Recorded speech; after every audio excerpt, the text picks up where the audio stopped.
Günah xanım, salam. Tamam. Hoş gelmişsiniz. Xanım, bundan qabaq getdiyi ustalar saçın vəziyyəti bu. Bundan sonra saçın vəziyyətini görəcəksiniz və hemen.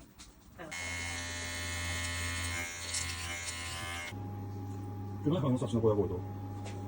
Geçen onu təmizlədik saç qanallarını. Təmizləməlidir. Saçın keyfiyyəti çox süper oldu. Saçın keyfiyyəti necə düzəldi? Düzgün boya qoyulandan sonra, saç qanallarının təmizlənməsindən sonra saçın keyfiyyəti qayıtdı. Düzdür. Gördünüz? Saç qanalları çox idi. Saçın vəziyyəti əvvəli görəcəksiniz də videoda. Yəni, izləyən izləyicilərimiz görəcək saçın əvvəlki vəziyyətini və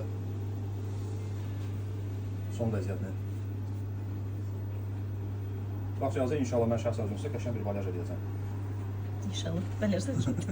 Kompletdən balyajdan edə bir qəşəng. Yoxsa o edəndən, mayəndə edəndən, hadisədən sonra saç çox pisləşməyə gedib, keyfiyyətini itirib. Biz elə eləcək həmişə keyfiyyəti yaxşı olsun. İnşallah. Zəhmət olmasa. Hoş gəlmisiniz. Çox sağ olun, əlinizə sağlıq. Sonra sizə də. Bəyəndim işinizi də, auranızı da. Çox sağ olun. Allah sizə razı olsun.